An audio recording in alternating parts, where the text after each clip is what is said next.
하나님의 말씀 보시겠습니다. 하나님의 말씀은 마태복음 5장 1절부터 12절까지의 말씀입니다. 마태복음 5장 1절부터 12절의 말씀입니다. 제가 하나님의 말씀을 봉독합니다. 예수께서 무리를 보시고 산에 올라가 앉으시니 제자들이 나아온지라. 입을 열어 가르쳐 이르시되 심령이 가난한 자는 복이 있나니 천국이 그들의 것임이요 애통하는 자는 복이 있나니 그들이 위로를 받을 것임이요 온유한 자는 복이 있나니 그들이 땅을 기업으로 받을 것임이요 의에 줄이고 목마른 자는 복이 있나니 그들이 배부를 것임이요 긍휼히 여기는 자는 복이 있나니 그들이 긍휼히 여김을 받을 것임이요 마음이 청결한 자는 복이 있나니 그들이 하나님을 볼 것임이요 화평하게 하는 자는 복이 있나니 그들이 하나님의 아들이라 일컬음을 받을 것임이요 의를 위하여 박해를 받는 자는 복이 있나니 천국이 그들의 것임이라. 나로 말미암아 너희를 욕하고 박해하고 거짓으로 너희를 거슬러 모든 악한 말을 할 때에는 너희에게 복이 있나니 기뻐하고 즐거워하라. 하늘에서 너희의 상이 큼이라. 너희 전에 있던 선지자들도 이같이 박해하였느니라. 아멘. 말씀을 통한 주의 은혜와 평강이 모인 모든 자들 가운데 넘치기를 축원합니다. 참된 이스라엘의 회복을 위해서 다윗의 후손으로 종말의 목자로 오신 예수님께서는 가장 먼저 아수르의 공격으로 인해 무너졌던 스불론과 납달리 지역에서 사역을 시작하심으로 가장 먼저 무너진 그곳에서 가장 먼저 하나님 나라의 회복의 사역을 시작하셨습니다. 왕이 통치하는 나라가 있다면 빠지지 않는 것이 바로 왕의 명령과 그 명령에 담긴 뜻에 대한 순종일 것입니다.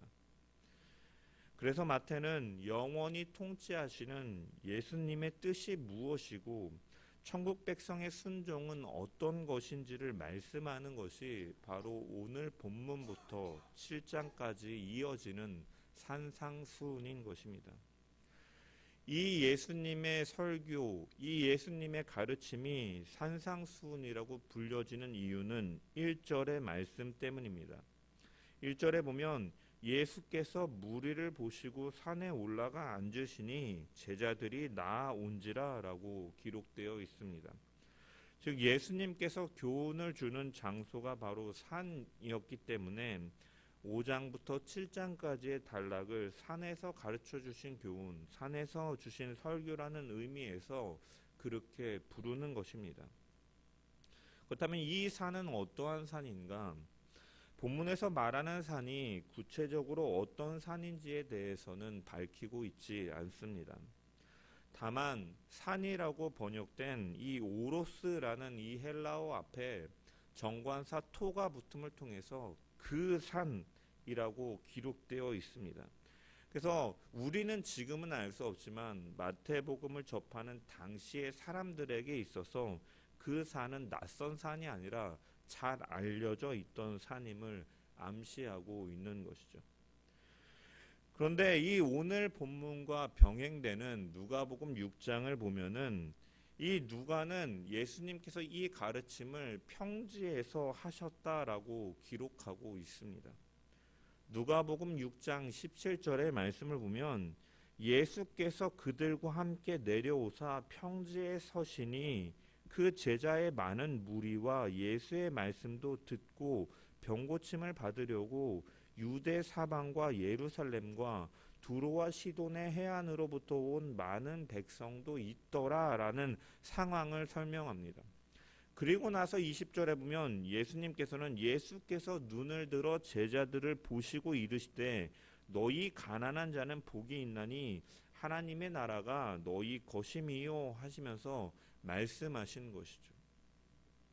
그렇다면 마태복음과 누가복음의 차이는 마태는 산 위에서 예수님께서 가르치셨다라고 말하고 있고 누가는 평지에서 가르치셨다라고 말씀하고 계신데, 그렇다면 복음서에 이러한 오류가 있는 것인가? 사실은 그렇지 않습니다. 본문에 산이라고 번역된 이 오로스라는 단어는 이 높은이라는 뜻을 가지고 있는 이 수식하는 헵셀로스라는 단어에 의해서 수식되지 않고 그냥 오로스만 등장할 경우에는 대부분의 경우 높지 않은 산이나 언덕을 가리킬 때 이 단어가 사용되어집니다. 그리고 이 마태복음이 이 기록하고 있는 산이라는 이 장소 역시도 비록 산이지만 이 본문에 나타나는 것처럼 많은 사람들이 모일 수 있는 이 산 중에서도 어떻게 보면 평범한 어떤 지형의 위치였음을 우리는 유추해 볼 수가 있는 것이죠. 그리고 누가복음에 등장하는 평지에 해당하는 말은 어떠한 평야를 가리키는 의미가 아니라 단순히 평평한 장소를 가리키는 의미이기 때문에 따라서 표현 방식의 차이일 뿐이지 이 마태복음과 누가복음의 장소가 다른 것은 아니다라고 보는 학자들이 더 많이 있는 것이죠.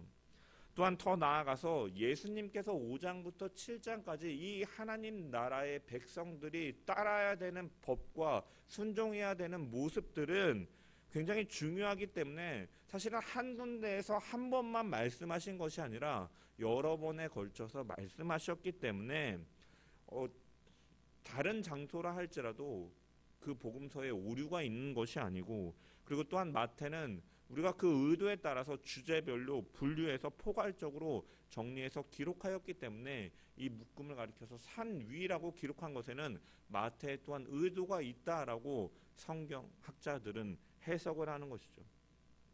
그렇다면 마태의 강조점, 산에서 가르치셨다라는 이 마태는 무엇을 강조하기 위해서 이렇게 산 위에서라고 특별히 언급하며 말씀을 시작하고 있는가?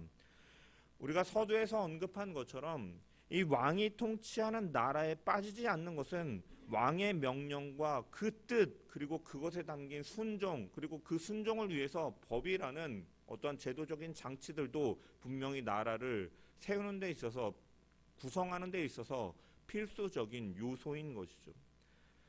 그리고 이것은 결국은 무엇과 대조를 이루느냐?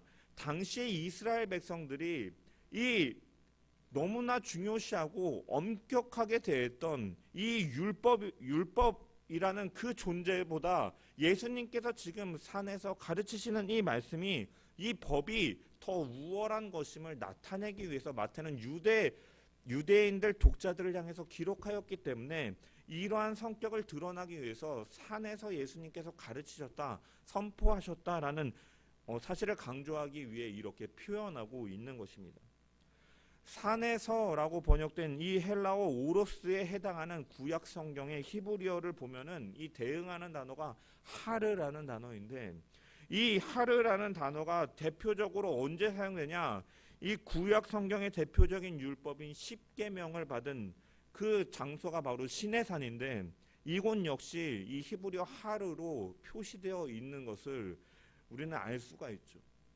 즉 구약의 대표적인 율법인 십계명에 비교할 수 있는 이 새 율법이 바로 그리스도에 의해서 주어졌다라는 사실을 부각하기 위해서 왕으로 오셨고 그분의 통치를 받는 하나님 나라의 주님의 백성들은 이 새 언약, 이 율법의 완성으로 주님께서 주시는 이 말씀에 우리 가운데 주어졌다라는 의미에서 마태는 이 하르에 대응하는 헬라어 오로스라는 단어를 의도적으로 사용하고 있는 것입니다. 그래서 산상수훈이라고 표현하는 것에는 이러한 의도가 담겨 있는 것이죠. 더하여 모세는 산에 올라가서 그는 하나님으로부터 그 음성을 듣고 가르침을 받아서 백성들에게 전하는 중개자에 불과했습니다. 모세가 스스로 자신의 권위에 힘입어서 그것을 선포한 것은 아니었지만, 예수님께서는 보면은 우리가 5장부터 7장까지 보면 자신의 권세로 가르치고 계신 것을 볼 수가 있는 거죠. 따라서 유대인들에게 있어서 이 장면은 위대한 그 민족의 지도자로 여겨지는 모세, 그가 대언하였던 율법보다 우월하신 분으로서 스스로의 권세로 가르치시는 이 산상수훈의 가르침이 바로 종말의 목자이자 영원한 통치자이신 예수 그리스도의 새 언약 율법에 담겨 있는 법임을 나타내고 있는 것입니다. 그래서 산상수훈의 많은 구절들을 보면 5장 21절, 22절, 27절, 28절, 31절, 32절, 34절, 39절, 44절 이렇게 보면 옛 사람에게 말한 바 너희가 들었으나 나는 너희에게 이르노니 라고 이렇게 말씀하세요. 옛 사람에게 들은 바 너희는 그래서 모세를 통하여서 이렇게 들었지만 나는 너희에게 이렇게 말하노니 하시면서 예수님 자신이 하나님께서 그 율법을 명하신 그 모세에게 전하여 준 그 권세로서 스스로 지금 말씀하고 계시다라는 의미로 마태는 기록하고 있는 것입니다. 그리고 이 하나님 주님께서 말씀하시는 법이 왜 우월한가? 모세의 율법은 신명기 31장에 등장하는 것처럼 내 앞에 생명과 복과 화와 사망을 내 앞에 두었다라는 표현들을 통해서 자신들의 순종을 통해서 복을 얻을 수 있는 것이지만 예수님께서 지금 본문의 말씀을 통해서 복을 얻는 그것은 어떠한 자신의 공로나 의지나 행동을 통해서 그것을 얻는 것이 아니라 바로 예수님께서 이미 주어졌다라는 선언 속에서 그 복이 이미 주어졌기 때문에 그 구약의 율법보다도 우월한 예수님의 그 새 언약으로서 오늘 본문이 선포되어지고 있는 것입니다. 예수님께서 말씀하시는 것은 우리가 지난주에 살펴본 것처럼 이 이스라엘이 무너지고 이 스불론과 납달리 땅에서 예수님께서 사역하신 그 의미를 살펴보면서 이제 그 땅에 이제 이스라엘 에스겔 선지자가 말한 그 회복이 이루어질 것인데 그 에스겔 선지자가 말하는 그 회복이 그 36장에 보면은 종말의 새 은혜가 임할 것이고 과거에 너희가 이 율법을 순종하지 못해서 너희가 포로로 끌려가고 고난을 받고 너희가 뿔뿔이 흩어졌지만 그것에 대한 회복이 일어날 것이고 그 실현하지 못했던 그 율법에 대한 순종 역시도 너희가 그 마지막 때에 메시아가 나타나면 그것에 대한 순종이 새롭게 일어날 것이다 라고 예언하는 것이 바로 에스겔서 36장의 말씀인 것이죠.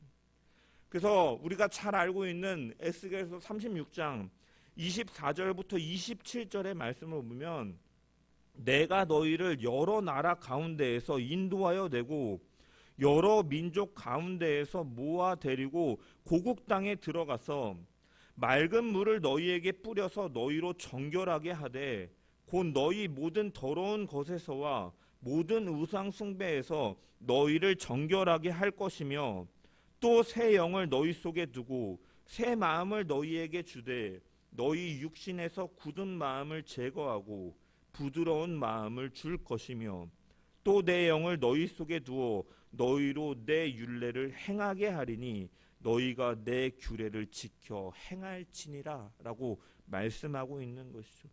이전에 이스라엘 백성들은 율법에 대해 순종하지 못하였고 그들이 하나님을 사랑하고 이웃을 사랑하는 그 율법의 정신을 그들이 나타내지 못하고 하나님의 정의가 실현되지 못하고 인자를 사랑하지 못하고 지도자나 일반 백성들이나 할 것 없이 모두가 타락해요. 하나님의 그 포로기를 통하여서 뿔뿔이 흩어진 그것에 대한 회복이 일어날 때 메시아가 나타나셔서 오셔서 그들을 회복시키실 것인데 그들이 우상 숭배하고 타락하고 죄로 인하여 무너진 그것들을 맑은 물을 뿌려서 회복시키실 것이고 그분은 새 영을 주셔서 너희 속에 내 규례를 지켜 행할 수 있는 순종하는 능력도 주시겠다라고 예언한 것이 바로 에스겔 선지자의 예언인 것인데 그 예언대로 예수 그리스도께서 그들 가운데 오셨고 그가 죽으시고 부활 승천하신 후에 성령을 보내심으로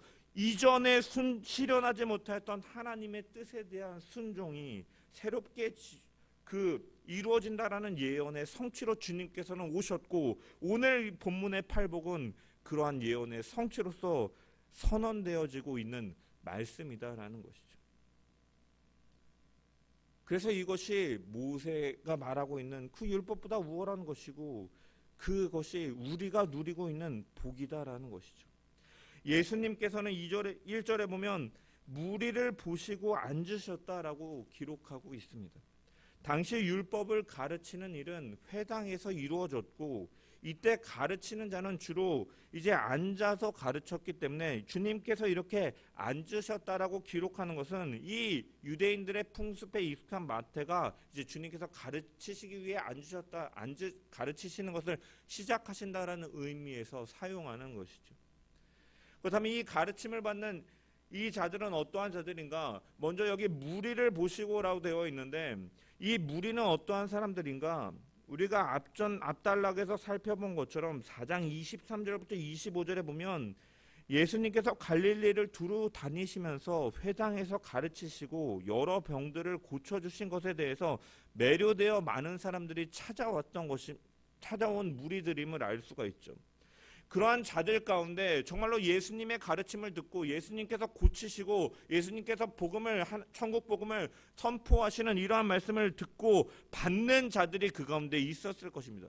무리를 보시고 주님이 앉으셔서 가르치기를 시작하시려고 할 때 그 제자들이 이제 앞서 나왔고 주님은 제자들을 바라보시면서 누가복음의 말씀처럼 제자들에게 눈을 들어 보시면서 그들에게 말씀하시는 것이죠. 따라서 이 팔복은요, 믿지 않는 자들에게 주어진 것이 아니다라는 것이에요. 바로 믿는 자들에게, 예수님의 제자들에게 주님의 통치를 받는 것이 어떠한 복을 누리며 어떠한 삶을 사는 것인지 깨우쳐 주시기 위해서 하나님 나라의 백성들이 어떠한 뜻에 순종하고 어떠한 법을 따라가야 되는지 말씀하시는 것이 바로 이 산상수훈의 내용인 것입니다. 그러면서 주님은 그들에게 먼저 무엇을 말씀하시냐? 뒤에 보면은 이제 그 율법에 대해서 노하지 말라, 간음하지 말라, 어떻게 보면 한 단계 더 고차원적인 그 율법을 선언하시기 전에 그들을 가리켜서 복이 있다라고 선언하시는 것이 바로 오늘 본문에 해당하는 단락인 것이죠. 주님께서는 주님의 제자들에게 뭐라고 말씀하시느냐? 이 3절에 보면은 심령이 가난한 자는 복이 있나니 천국이 그들의 것이미요 라고 번역되어 있지만 사실은 복이 있도다라고 먼저 선언하시면서 심령이 가난한 자는 천국이 그들 가운데 있다라고 선언하시는 구조로 되어 있습니다. 이처럼 하나님께서는 어떠한 분이시냐, 주님은 어떠한 분이시냐, 복 주시기를 즐겨하시는 분이심을 성경은 드러내고 있는 것이죠. 창세기에 보면 하나님께서 사람을 창조하신 후에 제일 먼저 하신 일이 무엇인 줄 아십니까? 바로 그들에게 복을 주셨다라고 성경은 증언하고 있습니다. 창세기 1장 22절에 보면 하나님이 그들에게 복을 주시며 이르시되 생육하고 번성하여 여러 바닷물에 충만하라, 새들도 땅에 번성하라 하시니라 하면서 그들에게 창조하신 후에 제일 먼저 복을 주셨다라고 기록하고 있습니다. 마찬가지로 하나님이신 예수님께서 공생애의 시작과 함께 하나님 나라 백성들을 향한 왕의 뜻으로 제일 먼저 무엇을 말씀하시느냐, 어떠한 요구를 말씀하시는 것이 아니라 복을 선언하고 계시다는, 너희 그 존재 자체가 복을 받은 자다라고 말씀하고 계신 것이죠. 보잘것없는 자라 할지라도 부한 자나 가난한 자나 늙은 자나 젊은 자나 아이 낳을 것 없이 주 안에 있는 자에는 복되다라고 주님께서는 말씀하고 계신 것입니다. 우리의 상황과 처지에 따라서 주님은 복된 자로 여겨주시고 어떤 자는 저주받을 자로 여겨주시는 것이 아니라 어떤 자들이든 간에 주 안에 있는 자들에게는 복되다라고 주님은 말씀하고 계시죠. 이러한 주님에 대한 복의 이 제자들을 향한 복에 대한 선언은 처음뿐만이 아니라 마지막에도 이 제자들을 향한 축복으로 복음서는 기록하고 있죠. 누가복음 24장 50절에서 51절까지 보면 예수님께서 지상의 사역을 마치시고 돌아가실 때 마지막 말씀이 어떤 말씀이냐? 예수께서 저희를 데리고 베다니 앞까지 나가사 손을 들어 저희에게 축복하시더니 축복하실 때 저희를 떠나 하늘로 올리우시니라고 기록되어 있습니다. 예수님께서는 지상을 떠나실 때도 축복하셨고 공생의 사역을 시작하실 때도 복이 있도다라고 선언하셨다는 거예요. 제가 성경을 설교하면서 제가 유대인들의 문학적인 특징 중에 하나가 이 처음과 마지막이 항상 이 대구를 이루는 수미상관 구조 속에서 인클로지오를 이루면서 이 처음과 마지막을 어떻게 하느냐에 따라서 사실 그것이 전체의 의미다라고 의미를 담고 있다라고 말씀을 드렸는데, 이처럼 주님의 모든 사역은 우리에게 복을 주시기 위한 것이다라고 드러내고 있는 것이죠. 즉 예수님께서 지금 이 본문에 해당하는 이 하시는 팔복의 말씀은 우리의 어떠한 종교적인 규례나 도덕적 행위를 통해서 너희가 이 복을 받아라라고 말씀하시는 것이 아니라 축복의 선언으로서 시작되고 있고 이미 우리는 복을 받은 자이고 구약의 율법을 뛰어넘기 때문에 복음이다라는 것이에요. 그렇기 때문에 기쁜 소식이 되는 것입니다.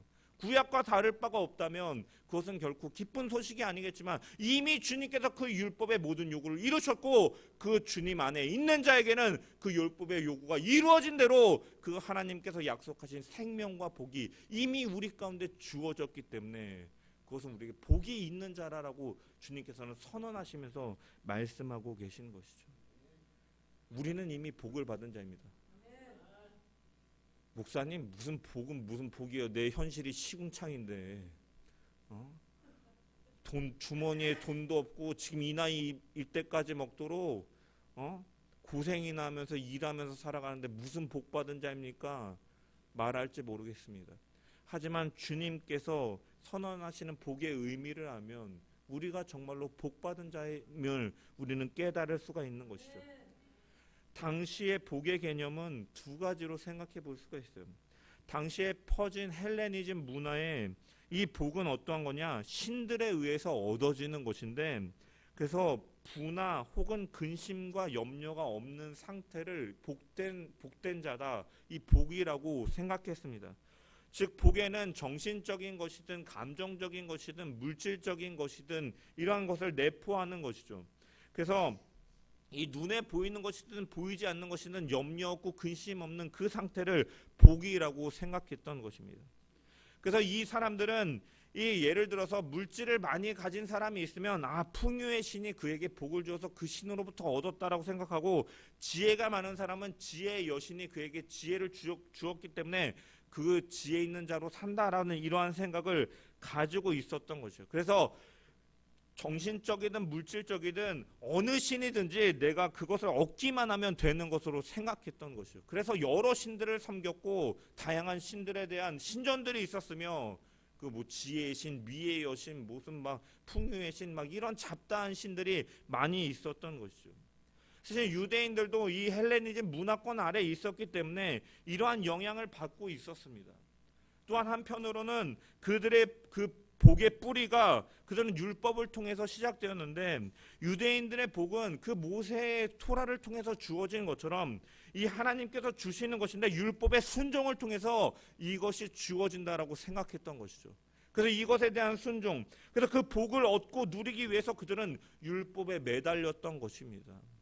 특별히 그들은 어떠한 시기를 보냈습니까? 우리가 에스겔 선지자를 통해 살펴본 것처럼 그들은 불순종함으로 인해서 포로기를 겪었습니다. 그들은 뿔뿔이 흩어졌고 포로로 끌려가 이방 나라의 타지에서 뿔뿔이 흩어져서 노예로서 사는 포로의 신분의 시기를 보내기도 했고 또한 구약 성경이 마친 이후에 이 신약 성경이 시작되기 전까지 이 신구약 중간기 한 400년이라는 시간 동안에는 하나님께서 침묵하시는 시간을 그들은 보냈던 것이죠. 이러한 시기를 보내면서 고통당하고 전쟁으로 억압당하는 시기를 보내면서 그들은 그렇기 때문에 더 이 저주로부터 이 고난으로부터 우리가 벗어나야 돼 하면서 무엇에 얽매이게 됩니까? 율법에 얽매이게 되는 것이죠. 복을 누리고 복을 얻기 위해서 그러한 과정 속에서 이 율법에 대한 어떤 행위적인 그러한 철저하게 지킬 때 이것을 얻게 된다라고 여김을 통해서 율법주의가 파생되어 나타나기 시작한 것입니다. 하지만 예수님께서는 무엇을 말씀하십니까? 너희에게 이미 복이 있다라고 선언하십니다. 여기 복이 있나니라는 것은 현재형으로 기록되어 있어요. 미래 시제로 기록되어서 너희가 앞으로 얻을 것이다라고 말하고 있는 것이 아니라 제자들을 가리켜서 이미 너희는 복이 있는 자다라고 선언하시는 것이죠.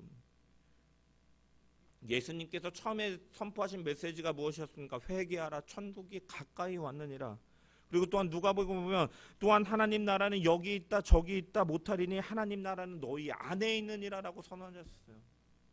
즉 천국은 이 땅 이후에 사는 그 종말론적인 천국만을 말하는 것이 아니라 오늘을 천국으로 하나님의 통치를 받고 사는 자는 천국 백성으로 이미 살아가고 있는 것이고 그들은 복을 누리며 살아가고 있다라고 주님께서는 말씀하시는 것이죠.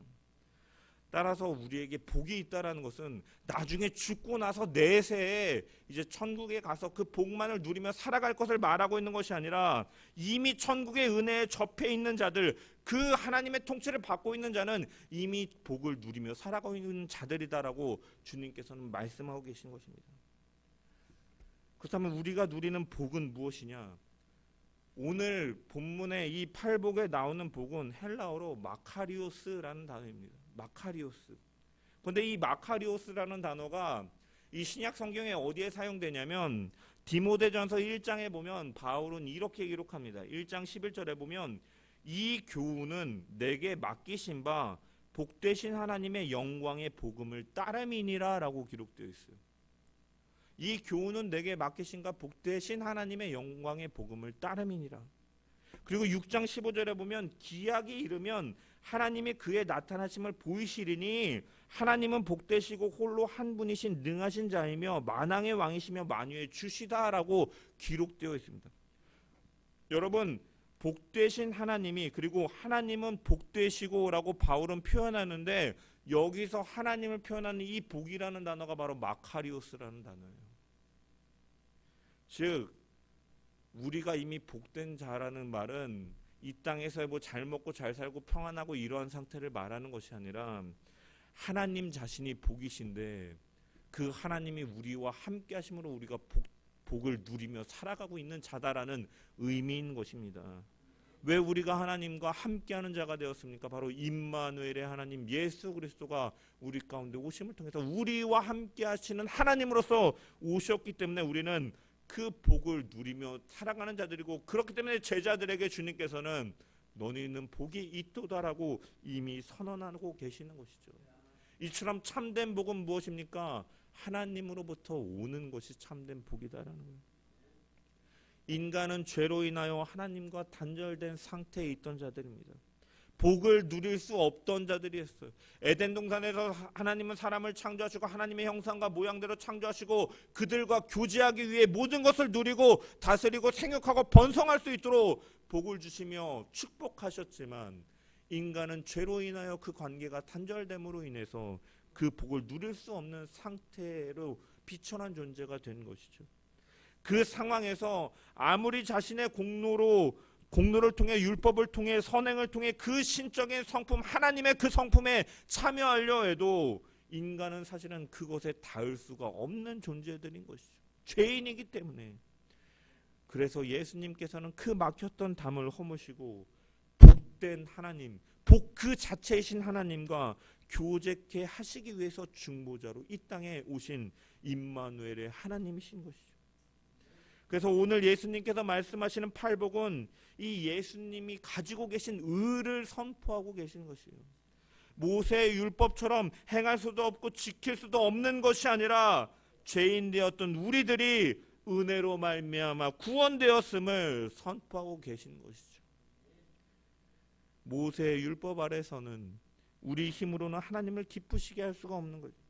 그래서 자녀답지 못한 모습 속에서 자괴감에 빠질 수밖에 없지만 선과 진리 가운데 있을 수밖에 없는 존재임을 우리는 율법을 통해 깨닫고 사실은 은혜가 필요한 자임을 알게 하는 건 율법은 계몽 선생의 역할을 하는 것이죠.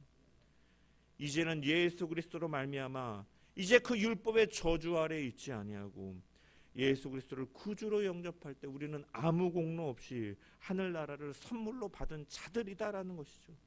하나님 나라의 그 위로와 그 긍휼과 그 배부름과 하나님 나라의 그 자녀가 되는 축복을 이미 우리는 얻게 되었다라는 것이에요. 그렇기 때문에 바로 우리는 복이 있는 자요, 이 복을 얻은 것은 바로 예수 그리스도로 말미암았기 때문인 것이죠. 그래서 우리는 찬송할 이유밖에 없는 것입니다. 에베소 1장 3절에 찬송하리로다 하나님 곧 우리 주 예수 그리스도의 아버지께서 그리스도 안에서 하늘에 속한 모든 신령한 복으로 우리에게 복 주시되, 신령한 복으로 이미 우리에게 복을 주셨다라는 것이요. 그렇기 때문에 우리는 그것에 대해 찬송할 것뿐이다라는 거예요. 2장 8절에 너희가 그 은혜로 인하여 믿음으로 말미암아 구원을 얻었나니 이것이 너희에게서 난 것이 아니요 하나님의 선물이라. 그렇기 때문에 이 주님께서 말씀하시는 복, 이 뒤에 나오는 산상수훈의 모든 법들은 바로 우리에게 축복이 되고 복음이 되는 것입니다. 예수님께서 우리가 짊어질 수 없는 그 짐을 대신 지어주심으로 그 모든 율법의 요구를 이루셨고, 단지 우리에게 요구하시는 것은 주님 안에 있으면 그 복을 누릴 수 있다라는 것을 나타내고 계신 것이죠. 우리는 그렇기 때문에 우리는 주 안에 거하기만 하면 되는 것입니다. 이것이 복음입니다. 예수 그리스도 자체가 복인 줄 믿습니다. 영원한 복, 생명을 얻는 이 복, 하나님의 그 유업을 이어받을 그 하나님 나라에 들어가는 그 복을 누리는 것보다 더 큰 축복이 어디 있겠냐라는 것이요.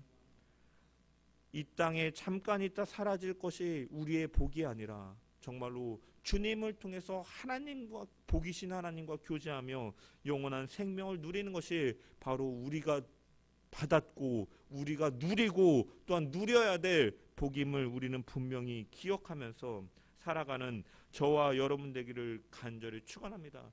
그렇기 때문에 그 복을 받은 자로서 우리의 인생의 목적은 바뀌어야 되는 거예요. 이 땅에서 잘 먹고 잘 살고 평안하기 위해서 우리는 더 이상 살아가는 것이 아니라 정말로 참된 복인 하나님 안에 거하기 위해, 예수 그리스도 안에 날마다 거하기 위해서 우리는 방향이 그렇게 바뀌어야 되고 삶의 목적이 바뀌어야 된다라는 것이에요. 그 목적이 바뀔 때 그 따라오는 부가적인 것들은 자연히 바뀌게 되기 때문에 우리는 진정한 복이 무엇인가를 생각하면서 그 복된 자로의 길로 걸어가는, 주님과의 관계 속에서 모든 것을 거는 저와 여러분 되시기를 주님의 이름으로 간절히 축원합니다. 예수님께서는 이 대표적으로 하나 보면 심령이 가난한 자는 복이 있다 말씀하셨습니다. 사실은 우리가 팔복으로 분류하지만 사실은 예수 그리스도를 통해서 얻는 그 복 하나를 가리키는 것을 다양하게 표현하는 것입니다. 심령이 가난한 자, 애통한 자, 온유한 자, 의에 줄이고 목마른 자. 여러분, 이것은 무엇을 말합니까? 구원을 갈망하는 영적 상태의 사람들. 심령의 가난이란 하나님 앞에서 무엇 하나 제대로 보여드릴 것 없는 빈곤한 상태를 가리키는 것이죠. 자기 힘으로는 하나님을 기쁘시게 할 수 없다라는 것을 깨달은 사람, 나의 능력으로는 하나님이 기뻐하시는 어떤 것을 드릴 수 없다는 능력이 없기 때문에 오직 그분의 긍휼만을 의지하는 사람인 것이죠.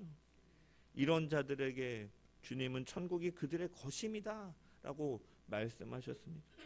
애통한 것은 단순히 억울해서 우는 울음이 아닙니다. 하나님 앞에서 죄를 통감하고 하나님의 진노와 저주를 피할 길이 없어서 슬퍼하면서 그의 긍휼을 구하는 거고, 그 긍휼을 구하면서 예수 그리스도 앞으로 나아가는 자들인 것이죠. 온유하다라는 것은 윤리적으로 사람 앞에 온순하다라는 의미가 아니라 자신의 죄를 자각하고 처분하기 때문에 나 역시 진노의 자식이었고 심판받을 자였는데 내가 누구에게 비난하고 누구를 정죄할 수 있으리요 하면서 온유하게 살아가는 자를 가리키는 것입니다. 의에 줄이고 목마른 자 역시도 하나님 앞에서 자신의 의가 전혀 없고 어디서 의로움을 얻을 수 있는지 갈망하는 모습을 가진 자가 바로 의로운 자들, 이러한 자들이 바로 하나님의 복을 누리는 자들인 것입니다. 은혜를 갈구하고 갈망하며 내 속에 선한 것이 하나도 없어서 오직 예수 그리스도께 향하고 그분 안에 거하려고 하고 그분만을 바라보며 의지하며 그분과의 관계가 나의 모든 것으로서 살아가려고 하는 그러한 자들이 바로 복된 자임을 주님께서는 선언하고 계신 것입니다. 우리의 삶의 방향이 어디로 향해 있습니까? 우리는 여전히 다른 것을 복으로 여기면서 추구하며 살아가고 있지는 않습니까? 주님께서 이미 우리에게 제일 가장 소중한 복을 우리 가운데 주셨음을 기억하십시오. 하나님이 바로 복이시고 그 하나님과 우리가 교제할 때 우리는 참된 복을 누리며 그 하나님과 교제할 수 있는 유일한 길은 바로 오직 길이요 진리요 생명이신 예수 그리스도밖에 없음을 기억하면서 그 주님만을 의지하며 그 주님만을 바라보며 그 주님과의 바른 관계 속에서 살아가기 위해 몸부림치며 나아가는 저와 여러분 되시기를 주님의 이름으로 간절히 축원합니다.